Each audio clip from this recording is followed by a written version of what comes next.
Olá, amigos e amigas do canal de YouTube China Global News. Sempre uma discussão com aprofundamentos e análises a respeito da geopolítica e da macroeconomia mundial. Hoje temos a satisfação de receber aqui em nosso canal Renato Janini Ribeiro, que você vai conhecer agora.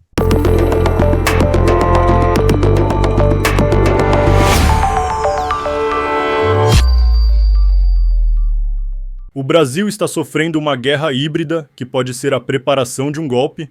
Quem afirma é Renato Janini Ribeiro, ex-ministro da Educação e professor titular de Ética e Filosofia Política da Universidade de São Paulo. Segundo ele, as tarifas e sanções adotadas por Washington mostram claramente a intenção de desestabilizar a democracia brasileira, o que estimula ações ainda mais radicais. Para Janini Ribeiro, a esquerda ainda não está sabendo enfrentar a extrema-direita no campo onde ela é especialista, o mundo digital. Alguns temas fazem esse segmento político ganhar força na sociedade: sexualidade, segurança e empreendedorismo. A partir disso, a narrativa seduz amplas camadas da população e se converte em força política.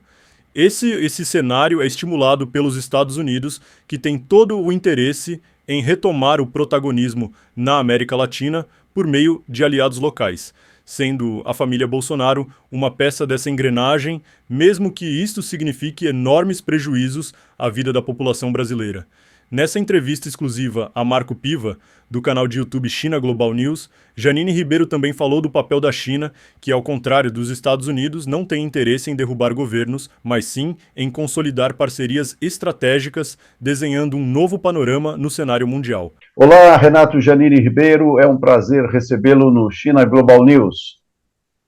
O prazer é meu, viu, Piva? Temos hoje no cardápio mundial uma salada nova, ou seja, é uma coisa que está acontecendo e mexendo com a economia, com a política.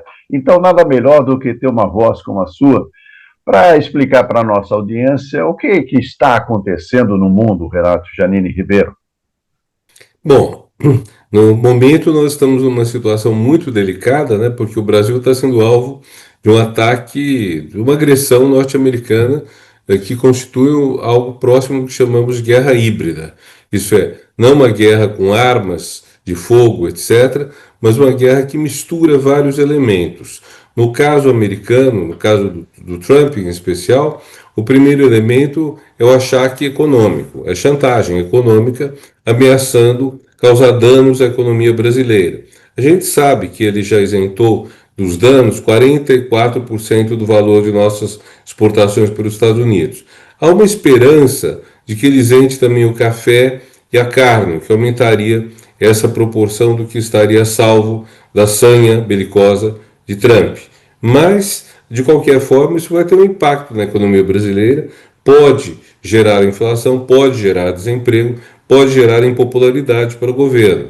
E, por outro lado, é uma coisa muito assustadora, que é o fato de que, embora essa agressão do Trump ao Brasil, com o apoio, com o incentivo da família Bolsonaro, tenha levado muita gente a cerrar fileiras em torno do nosso país e, portanto, a se afastar da extrema-direita brasileira, que se dizia patriota, mas é, na verdade, entreguista, apesar disso, o fato que surpreende o volume de pessoas que nessa situação alça a bandeira dos Estados Unidos, alça a foto do Trump e declara solidariedade com quem está agredindo o Brasil. Isso, em outros tempos, chamaria claramente traição à pátria. Em vários países seria punido severamente. No caso do Brasil, nós temos uma parte da população que realmente sofreu uma lavagem cerebral tão grande que está disposta a passar pano ou mesmo apoiar esse tipo de ataque. Então, no caso do Brasil especificamente, nós temos isso. No caso mais amplo, eu gosto de pegar uma frase que entrou na moda na década de 1980, por aí, quando houve a guerra entre o Vietnã e a China. E nessa ocasião foi comum dizer que, embora dois estados comunistas estivessem em guerra, democracias não faziam guerra a democracias. Não houve guerra entre a França, o Reino Unido, a Alemanha, Estados Unidos, nos seus períodos democráticos. Porém, essa frase é uma lorota, não é verdade. O Brasil e toda a América Latina são um exemplo da guerra híbrida travada pelos Estados Unidos contra nossas democracias. Na década de 60, 70, praticamente todos os países independentes da América do Sul foram alvo de golpes de Estado patrocinados pelos norte-americanos. Na verdade, da América Latina, eu creio que só o México escapou da agressão dos Estados Unidos às democracias. E essa agressão trouxe mortes, trouxe torturas, trouxe mortes não só violentas, mas muita morte de fome. A gente tem que celebrar o fato de que está pela segunda vez o Brasil fora do mapa da fome. O que quer dizer que antes do governo Lula e nos governos Temer e Bolsonaro, o Brasil teve gente passando fome em grande quantidade e gente morrendo de fome, o que é uma coisa absolutamente inaceitável nos dias de hoje, inadmissível num país que é um dos maiores produtores de alimento do mundo. Então, essas agressões ocorrem, estão voltando a ocorrer e a situação está muito preocupante. Só para completar essa primeira fala, bom lembrar que 3 anos atrás, as nossas eleições foram respeitadas, em boa parte, porque não houve apoio externo ao golpe bolsonarista. Aliás, o presidente Biden dos Estados Unidos até mandou emissários alertar os militares brasileiros que ele não apoiaria, não toleraria um golpe no Brasil. Hoje a situação é o contrário. Então, a situação está muito preocupante, Piva. A gente não sabe o que isso pode dar e eu tenho receios de que o governo, se não agir de maneira muito sensata e forte, poderá perder apoio, poderá perder as eleições do ano que vem e poderá, talvez até mesmo, ser deposto pela força militar. Nada disso eu vejo como fora de cena. Renato, nessa perspectiva de uma guerra híbrida, que é um fato mais recente, novo e certamente traz muitas dificuldades para quem sempre trabalhou, digamos assim, dentro de certas narrativas, de certa racionalidade de operação política, né? E isso realmente faz com que se tenha até a ideia de setores progressistas dizerem assim, olha, a esquerda não sabe lidar com as redes sociais, a esquerda está perdendo essa guerra. Você traz também a possibilidade de um cenário preocupante, ou seja, caso não haja uma reação à altura a esse tipo de investida, poderemos ter um cenário ainda pior no Brasil e certamente em algumas outras partes do mundo. Nesse sentido, eu te perguntaria, como que você, dentro dessa análise da guerra híbrida, acha que deve ser a atuação das democracias? Eu não estou falando nem de governos específicos, mas como se lutar e se manter a democracia? Primeiro de tudo, a questão das redes sociais. Todo mundo sabe que o PT não tem carinho pelas redes sociais. A gente vê isso, vê que enquanto a extrema-direita nada de braçadas nelas, nesses novos tipos de comunicação, há uma reticência muito grande do PT a isso. Vou contar até um episódio. Em 2017 ou 2018, portanto, antes do presidente Lula ser aprisionado pela turma da Lava Jato, eu participei de uma live com ele, com outros ministros, ex-ministros da Educação dos governos petistas. E na ocasião da live, eu comentei com ele que achava muito importante fazer recortes pequenos do que estava sendo dito, de 30 segundos, 1 minuto, e lançar como vídeos nas redes. E uma frase que eu achava muito pertinente é quando o Lula dizia que é muito fácil, é muito barato melhorar a vida dos pobres. Não necessita muito dinheiro, necessita dinheiro que vá direto às questões essenciais, como fome, saúde, etc. E aí, quando eu falei isso, o presidente Lula respondeu contando um episódio, quando ele foi ao Acre, encontrou, ainda bem antes de ser eleito presidente, anos 80, acho, começo da história do PT, foi ao Acre, encontrou o Chico Mendes em Rio Branco e foram de carro até uma cidade a 4 horas de distância. Eles iam para explicar o que era o PT, convencer as pessoas a entrarem no PT, apoiarem o PT, tudo. Chegou no lugar, não tinha ninguém para recebê-los. Eles não tinham ninguém a quem falar. E ele contou essa história, eu entendi o seguinte, que ele estava dizendo que você construir um partido demanda muito trabalho, não tem caminho mágico, não tem essa coisa das redes que instantaneamente produzem tal ou qual efeito, e que é um trabalho muito de corpo a corpo, mano a mano. Mas eu acho também que, embora ele tenha razão, que para você construir um projeto emancipador dê mais trabalho do que para construir uma narrativa mentirosa, eu acho também que isso mostrava uma dificuldade dele, uma reticência em relação às redes. E acho que esse problema continua existindo. Quando o Haddad concorreu à reeleição como prefeito de São Paulo e perdeu, né, com uma votação muito baixa, espantosamente baixa, para um prefeito da qualidade dele, eu lembro que eu perguntei a uma amiga minha onde eu podia encontrar o que o Haddad tinha feito na prefeitura para divulgar. E ela falou: olha, veja no site da prefeitura. Obviamente ninguém vai ficar olhando o site da prefeitura para definir o voto. E quando saiu a relação do que o Haddad tinha feito, eu fiquei surpreso que a primeira medida que aparecia entre 10 na propaganda do partido era colocar lâmpada LED na periferia, nas praças da periferia. Eu achei também muito fora, sabe, do que afeta as pessoas. Agora eu vejo um pouco mais de campanha sendo feita, sobretudo depois que entrou a questão da jornada 6 por 1, a questão da taxação dos ricos e a questão da defesa do Brasil contra a agressão externa. Mas ainda acho relativamente pouco isso tudo. Agora, o que a gente pode fazer?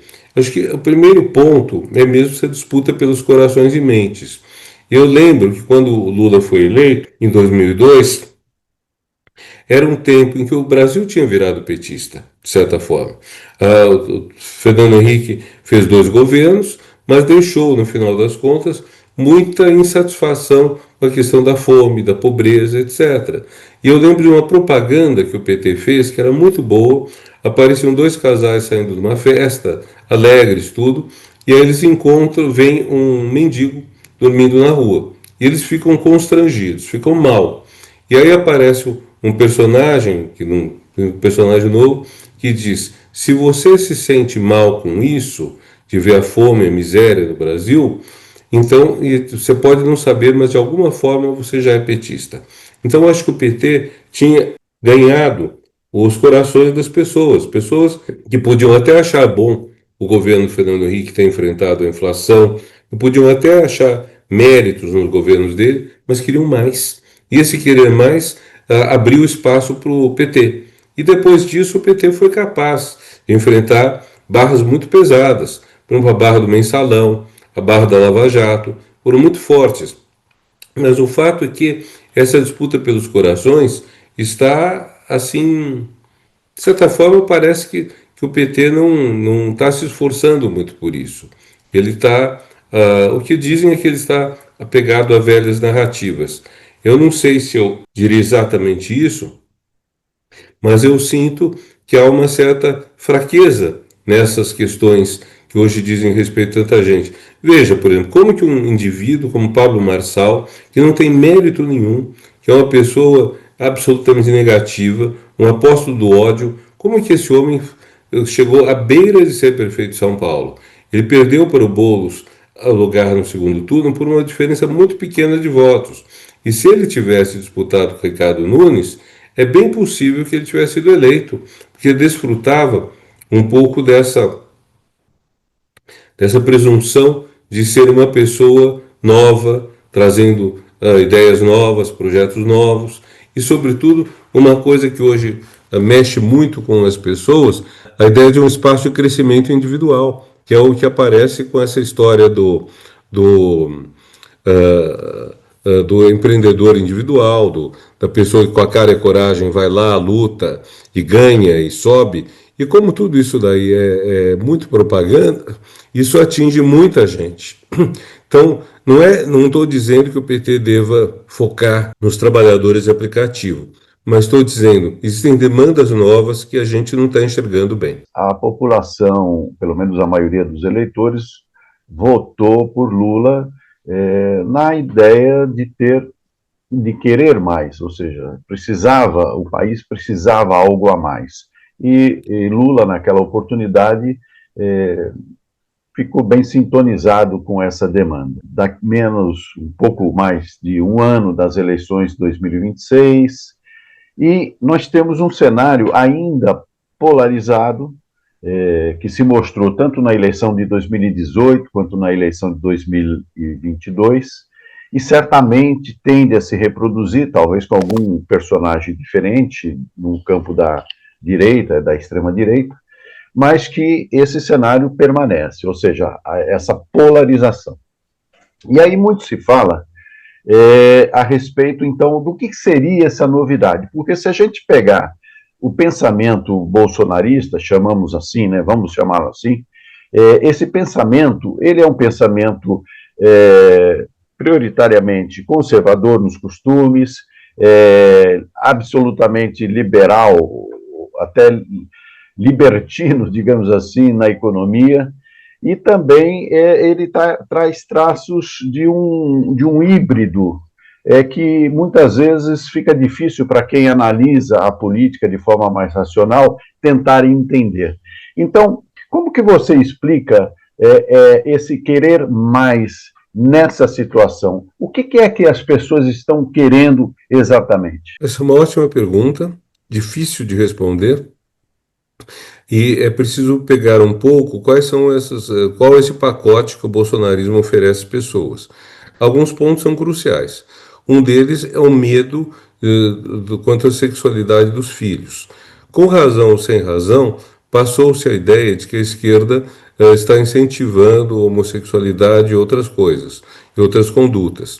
Isso daí causa arrepios em muita gente, e fica chocada.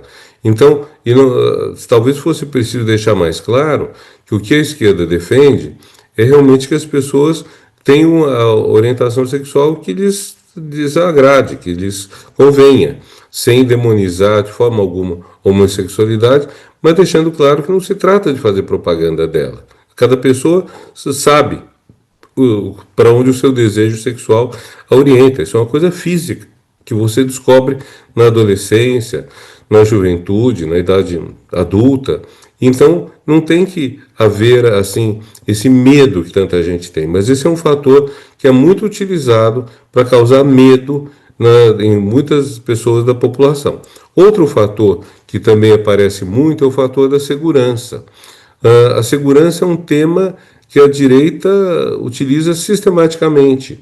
E aí, veja, mesmo as pessoas de quem sou mais próximo, que não são obcecadas com a segurança, hoje quando vão perguntar de uma casa onde você mora, uma das primeiras perguntas é seguro? Tem segurança? Como que é? Esse tema tomou conta de todo mundo, até mesmo de nós.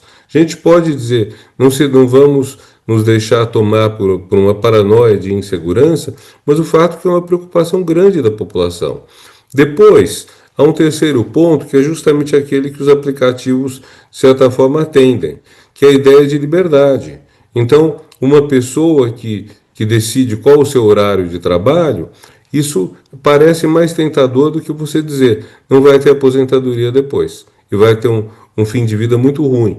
E é verdade isso daí, é verdade que o tipo de economia que a direita ou a extrema-direita está alardeando é uma economia insustentável do ponto de vista da previdência social. Eu queria também falar um pouco disso.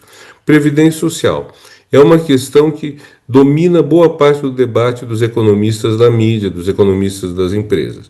E eles batem sempre na mesma tecla. Tem que aumentar a idade de aposentadoria. As pessoas não podem se aposentar cedo porque não dá, etc. e tal.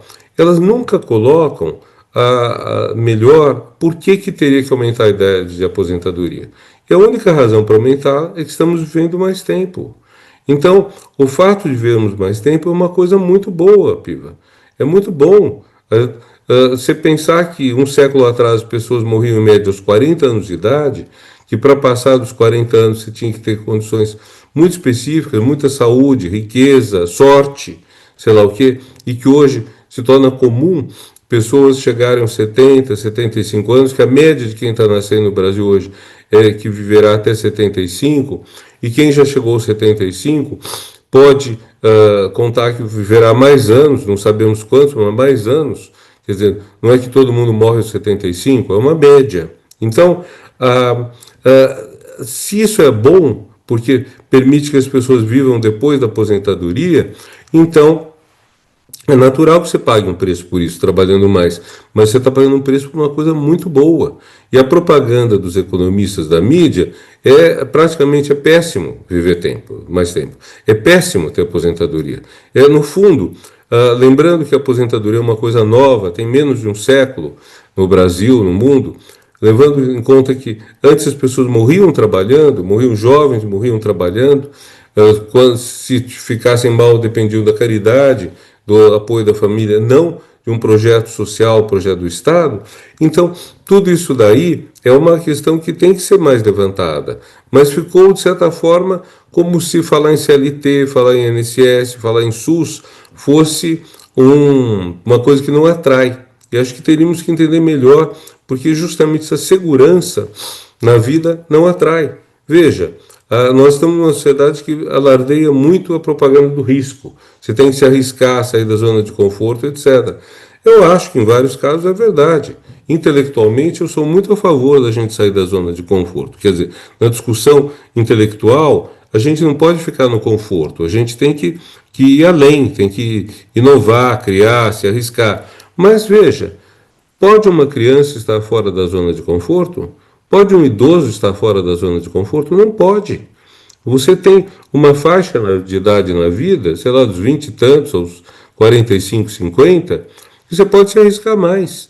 Mas veja também o que vem junto com essa propaganda toda contra a aposentadoria, contra a CLT, etc. Vem a ideia também de que se você chega aos 45, 50, você vai ter dificuldade de ter emprego. Então, é um sistema que não fecha. Toda essa discussão da aposentadoria conduzida pela direita não fecha. E, inclusive, como eles favorecem trabalhos não CLT, trabalhos sem registro, são trabalhos também que não arrecadam para o INSS, não arrecadam para a aposentadoria. Então, do jeito que eles montam, parece proposital para inviabilizar o sistema de previdência social. Agora, eu acho que seria preciso, do nosso lado, defender mais essas conquistas, aposentadoria, direitos trabalhistas, saúde pública, SUS, e também atentar muito para essas outras questões que eu levantei, como especialmente essa vontade de autonomia, às vezes ilusória, vontade de liberdade no trabalho, de fixar você mesmo seu horário de trabalho, e a questão também da segurança pública, que é uma questão preocupante. São algumas questões que têm que ser levadas em conta. Nesse cenário que você traça, dos principais temas que eventualmente estão preocupando a população, então a questão da segurança, a questão da sexualidade, são temas que você mesmo diz que causam receio, causam medo às pessoas. Significa, então, que a gente está vivendo um novo momento, onde há uma interferência muito grande das novas formas de comunicação, né? Ou seja, hoje, se a gente conversar aqui e expor algum fato que pode nem ser tão verdadeiro, isso tende a repercutir e ganhar áreas de verdade. E esse fenômeno das fake news acabam parecendo insolúvel diante da quantidade de informações falsas que agora, inclusive com inteligência artificial, se pode fazer. Temos visto inclusive, muitos memes relacionados aos grandes líderes mundiais, eles brincando. Então, o líder norte-coreano carregando no colo o Trump dando beijinho no Putin, enfim, essas brincadeiras que a gente até ri, mas também fica preocupado, porque isso aí também é a superficialização do debate, né? Então, eu perguntaria para você, ainda nessa linha dos medos e das inseguranças, a extrema-direita sabe aproveitar e se vale desses temas para crescer. E, por outro lado, você mesmo diz isso, a esquerda, ou pelo menos os setores mais progressistas, acabam não tendo a capacidade de responder corretamente a isso. Visando o futuro mais imediato, assim, Renato, como é que você enxerga a relação entre os países? Porque vamos considerar que isso não é um fenômeno exclusivamente brasileiro, mas como é que você está vendo a geopolítica mundial? Bom, esse ponto é muito importante porque a gente está assistindo a ascensão da China e a China ainda é muito pouco conhecida, né? Há um filme italiano dos anos 60 chamado La Cina è vicina. A China está perto. E que se referia aos maoístas italianos. E, enfim, ninguém levava muito a sério que a China estivesse perto. A China era um mistério. A China estava em plena revolução cultural, pouca informação transpirava de lá e era um país pobre, muito pobre. Há uma história que contam do começo da República Popular, mas não 1949, 50, 1960, deles mandarem uma missão para a Europa e não terem dólares. Eles terem que procurar um pouco em cada repartição de Pequim para reunir os dólares para o pessoal poder comer, se deslocar, etc., na Europa. Enfim, a China virou uma potência, virou um país muito poderoso economicamente, uma potência mundial e está assim equilibrando na ultrapassagem dos Estados Unidos, né? Quer dizer, em termos de economia, você tem dados um dia que a China está na frente, outro dia que os Estados Unidos passaram na frente, mas parece inexorável. Parece que é uma questão de 1, 2, 3 anos a China vai marcar uma distância. Ao mesmo tempo, que é um dado muito curioso, que a China deixou de ser o país mais populoso do mundo. Eu lembro quando a China tinha 1 bilhão de habitantes e a Índia tinha 700 milhões. Hoje a Índia tem mais do que a China, 1 bilhão 300 e tanto. E isso é um sucesso chinês também, porque eles contiveram a hiperpopulação. Mas, enfim, o fato é que nesse momento a China representa um aliado possível bem interessante, porque apesar da mídia insistir muito num suposto imperialismo chinês, a gente vê que a China não tem frotas da sua marinha patrulhando todos os oceanos, como os Estados Unidos têm, não está derrubando governos por toda parte, como os Estados Unidos gostam de fazer. Enfim, ela tem uma relação mais pacífica com os países. Fala-se sim que ela tomaria Taiwan, eventualmente, mas é bom deixar claro uma coisa. Em 1970, por volta de 70, quando a China voltou às Nações Unidas, recuperou seu assento, que estava sendo ocupado pela assim chamada República da China, que é o governo de Taiwan, que, enfim, era o pessoal que tinha perdido a guerra civil e se refugiou nessa ilha, que nós chamamos também de Formosa, e que é um nome português, dado em português porque a ilha os portugueses acharam-na muito bonita. Mas quando houve isso, as duas partes, República Popular da China e a República da China, concordaram que só havia uma China. De lá para cá, o que nós temos é um incentivo muito grande a uma suposta declaração de Taiwan como um Estado independente. Isso é um red flag, é uma coisa que a China não aceita. E é bom ter claro isso. Eu tenho às vezes a impressão, aliás, tenho às vezes não, tenho a constante impressão que os Estados Unidos e de certa forma a União Europeia estão botando a gasolina no fogo. Então, assim, procurando criar um conflito e ao mesmo tempo chamar o outro lado de conflito. Lembre, por exemplo, as manifestações em Hong Kong pela democracia. Claro que eu sou a favor. Eu sou a favor da democracia e não considero que a China popular seja um regime democrático, não é mesmo. Mas você fazer manifestações numa cidade chinesa, autônoma, brandindo a bandeira americana, é, na melhor das hipóteses, uma estupidez. Na pior das hipóteses, uma provocação.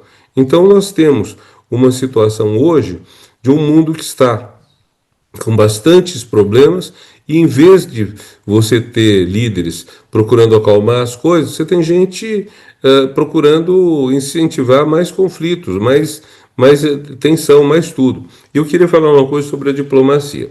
Veja, Primeira Guerra Mundial, 100 e poucos anos atrás, estourou porque um terrorista, vamos chamar assim, matou o príncipe herdeiro da Áustria-Hungria numa cidade da Bósnia. E bom, e aí isso daí, sozinho, poderia não ter deflagrado a guerra. Mas como a Sérvia era aliada da Rússia, que era aliada da França, que era aliada do Reino Unido, e a Áustria era aliada da Alemanha e da Turquia, cada um foi trazendo seus aliados para o seu bojo e virou uma guerra enorme. De lá para cá, a minha impressão é que os diplomatas se tornaram muito mais inteligentes. A diplomacia hoje, em vez de procurar ter alianças automáticas que levem à guerra, ela procura circunscrever os conflitos. E nesse ponto há uma grande exceção e um grande êxito. A grande exceção são os Estados Unidos. A diplomacia americana é uma diplomacia que continua muito afeita ao sistema do século XIX, da diplomacia das canhoneiras. Você manda um navio carregado de canhões para ameaçar alguém. O que o Trump está fazendo é isso agora. O êxito é o Brasil. A diplomacia brasileira, já antes do PT, foi uma diplomacia muito preocupada em evitar conflitos maiores, tirando aquele período muito ruim do governo militar no início, quando um ministro chegou a dizer que o que é bom para os Estados Unidos é bom para o Brasil, Juraci Magalhães.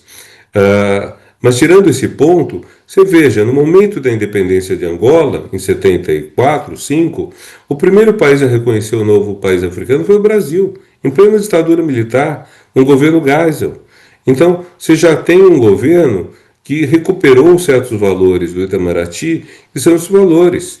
E veja, por exemplo, vamos pegar um outro exemplo mais perto de nós. Quando começou a guerra civil na Síria, que é uma coisa horrorosa, houve jornalistas aqui defendendo que o Brasil se associasse aos países europeus para intervir na Síria contra o ditador de lá.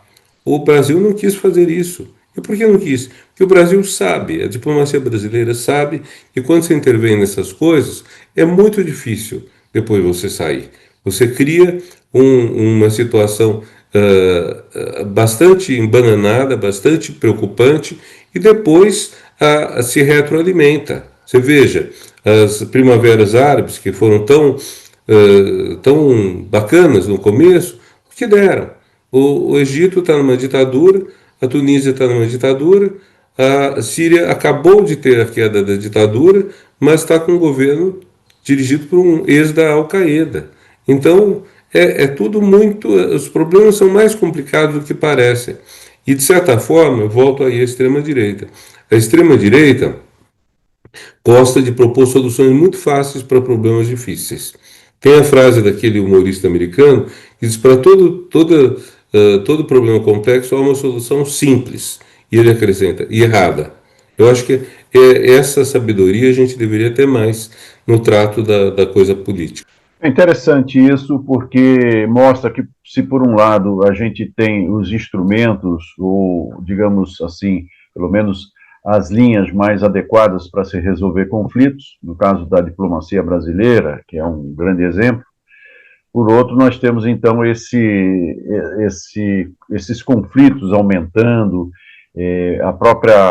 Hoje o mundo está vivendo uma série de conflitos que acaba sendo divulgado mais a guerra Rússia-Ucrânia, a questão de Israel com os palestinos, mas existem outros conflitos pelo mundo afora. O Sudão está vivendo uma crise imensa, inclusive um deslocamento forçado absurdo do ponto de vista de milhões de pessoas. Enfim, nós temos aí, de certa forma, o multilateralismo em xeque.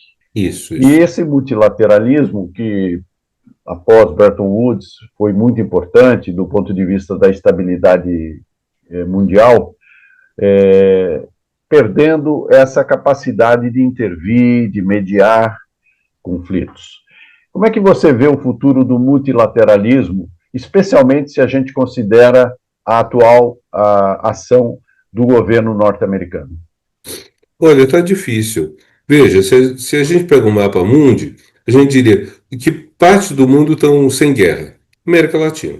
América Latina está sem guerra, não tem guerra há muito tempo. O Brasil não tem guerra em seu território há 150 anos. Nós não temos guerras na América do Sul significativas desde a Guerra do Chaco, faz um século. Teve uma guerrinha entre Equador e Peru, se não me engano, no começo do século XXI, mas foi uma coisa circunscrita. Teve a guerra do futebol entre dois países da América Central, teve a invasão de Granada pelos americanos, uma ilha pequena, teve os ataques a Cuba. Mas vamos dizer, tudo isso não se compara com a guerra do Sudão, por exemplo. A guerra civil do Sudão está matando muita gente, a guerra civil na Birmânia, Mianmar, né? Então, eu acho que e a Europa estava em paz até a Rússia invadir a Ucrânia. Também era outro espaço de paz no mundo. E ainda estando em guerra, é uma guerra bem na extremidade da Europa, né? Não chega a afetar o núcleo das grandes guerras mundiais. Você veja, durante séculos, as principais guerras do mundo pegavam França, Alemanha, Inglaterra. Era aí. Esses lugares estão em paz entre si, o que é bom. O que se pode fazer? Nós teríamos um bom aliado que seria justamente a União Europeia. Teríamos, mas a von der Leyen, a Ursula von der Leyen, a presidente da Comissão Europeia, que de certa forma é a principal executiva da Europa, ela cedeu totalmente aos Estados Unidos, ante protestos não só da França, como também de outros países. Até a Itália, da extrema-direita, não gostou dessa concessão da von der Leyen aos americanos. Então isso nos coloca uma questão difícil, especialmente agora que o Brasil é o principal alvo da agressão do Trump. Quer dizer, como que a gente vai fazer, que aliados a gente tem? Se a gente chegar a uma situação mais grave, que aliados nós temos além de Macron? Eu fico preocupado, viu? Quer dizer, na América do Sul, a Argentina e o Paraguai claramente estão contra nós. O Paraguai é pouco importante, relativamente, mas é nosso vizinho. A Argentina é o segundo país mais importante da América do Sul e está com um presidente, enfim. Eu estou preocupado, eu acho que a gente depende muito hoje de conseguir uma aliança forte contra essas ameaças que a gente tem. O México é um possível aliado nosso, tem uma presidente que está fazendo um trabalho aparentemente muito bom e que conseguiu negociar com o Trump e reduzir os danos no país dela, mas eu não vejo muito o que mais. E é claro, a gente tem que aumentar o comércio com a China. A China é um grande parceiro, mas ela não está vizinha, ela está muito longe. Então, não é fácil pensar o que a China poderia ser de aliado nosso hoje. Para encerrar, Renato, eu gostaria de tocar nos temas a partir dessa sua colocação e que creio que são importantes para o nosso país. Ou seja, diante desse conflito, dessa guerra tarifária que os Estados Unidos estão promovendo contra o Brasil, sem dúvida nenhuma, é uma novela que tende a prosseguir, ou seja, ela não termina com uma tarifa 20% ou 30% ou 40% sobre este ou aquele produto. Se trata efetivamente de um projeto maior.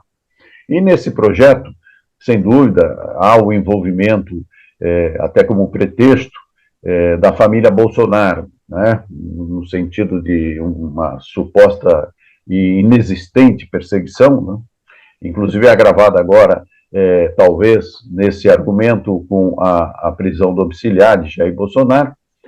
E então o Brasil precisa se preparar para esses enfrentamentos.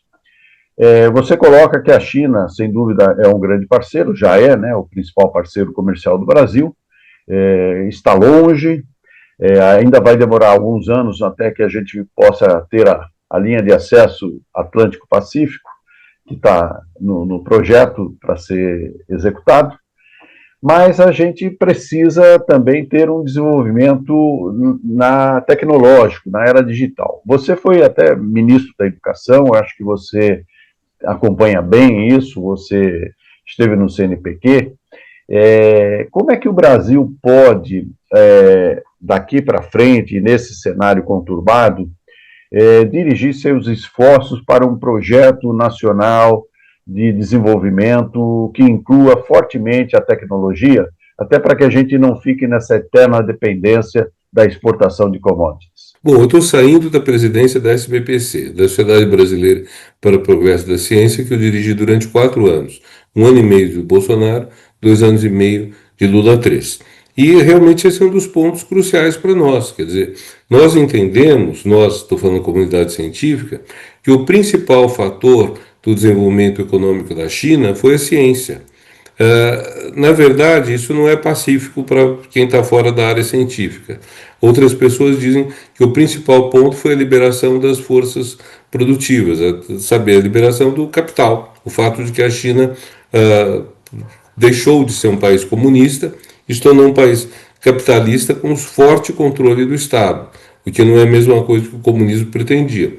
Mas, de qualquer forma, o fato é que, mesmo que a China deva bastante do seu desenvolvimento a ter adotado vários princípios capitalistas, até com pouca restrição ao instinto animal do capitalista, mesmo que seja isso, o fato é que hoje qualquer desenvolvimento econômico precisa de muita ciência.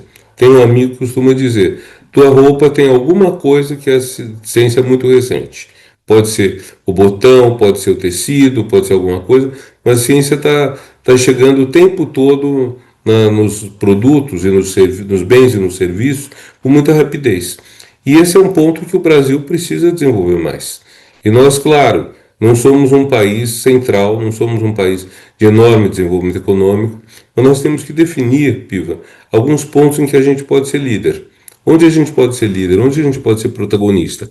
Eu penso energias alternativas, das quais temos profusão, né? Energia eólica, energia solar, a gente pode ter muita. Antigamente a gente tinha que o nosso filé mignon era a hidroelétrica, que liberou o Brasil, isentou o Brasil de usinas térmicas, de usinas poluentes, etc. Outra coisa que a gente tem, nós temos a maior biodiversidade do mundo. Então, a pesquisa científica delas é muito importante, porque quando você pega as plantas da Amazônia, você pode descobrir cura de saúde fantástica, sabe? Coisas muito boas. Também alimentos. O Brasil é um país poderoso em termos de produção alimentícia. Então, eu acho que a gente deveria focar muito nesses pontos. O Luiz Nassif tem insistido no mérito da Conferência Nacional de Ciência, Tecnologia e Inovação, que o Ministério do mesmo nome realizou faz um ano quase, e da qual a SBPC participou e outras entidades importantes. E saiu uma série de conclusões que até agora não foram adotadas. Então a gente está insistindo. Eu vou, inclusive, participar do grupo de trabalho que vai definir a Estratégia Nacional de Ciência, Tecnologia e Inovação. Vou comer essa semana a definição dessa estratégia, e a gente quer que tudo isso vire realidade, porque nem sempre as opções que o governo tem feito têm sido corretas. Vou dar um exemplo. Quando começou o governo Lula, ele demorou para trocar a direção da FINEP. Então, continuou a direção antiga. Mas, nesse período de transição, liberaram 170 milhões de reais para a fábrica Taurus, de armamentos. Uma fábrica que saiu na semana passada, financiou o Trump. Uma fábrica que financiava o Bolsonaro. E, claro, não é porque financiou o Bolsonaro que você não vai investir. Mas é uma fábrica de armas.